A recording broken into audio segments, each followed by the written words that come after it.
Alors c'est depuis les bords de la Tamise à Londres avec Big Ben en toile de fond que je vais vous parler de l'équipe des Trois Lions, de l'équipe d'Angleterre de football et de son rapport au championnat d'Europe des nations. Alors Big Ben, c'est à la fois le symbole national, le symbole de l'Angleterre, c'est aussi le symbole du temps qui passe. Et l'Angleterre, si on regarde un peu son histoire et son rapport au championnat d'Europe des nations, depuis 1960, n'a jamais réussi à gagner le titre.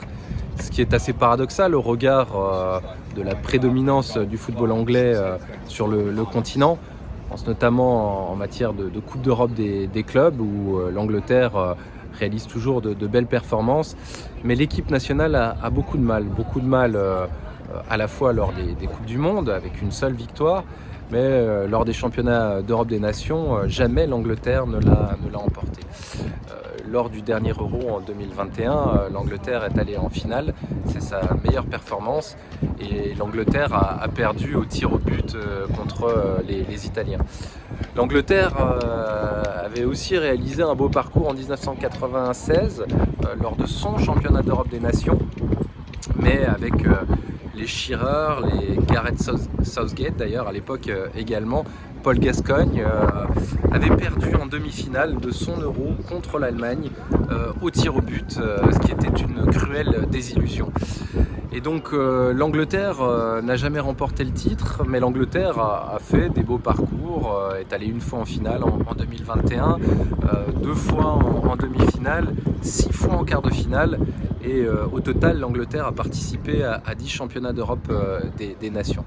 Donc l'Angleterre est une belle équipe, une grande équipe, une équipe qui n'a malheureusement pas de titre à son actif. Et c'est une anomalie qui convient de gommer, qui convient de combler.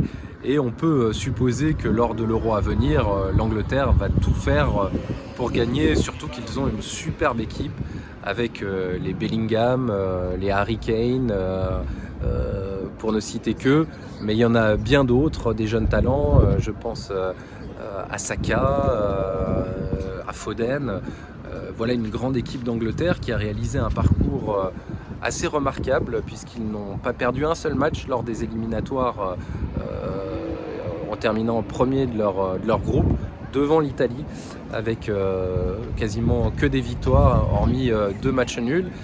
Et l'Angleterre se retrouve là dans un groupe en Allemagne avec des équipes tout à fait abordables, le Danemark, la Serbie et la Slovénie. Donc on peut supposer que l'Angleterre va naturellement sortir de son groupe et que l'Angleterre représente une des plus grosses nations du championnat d'Europe des nations à venir. L'Angleterre fait vraiment figure de favori et on en attend beaucoup et peut-être que d'ici quelques semaines au pied de Big Ben, au pied de Westminster, les Anglais fêteront peut-être leur premier titre européen.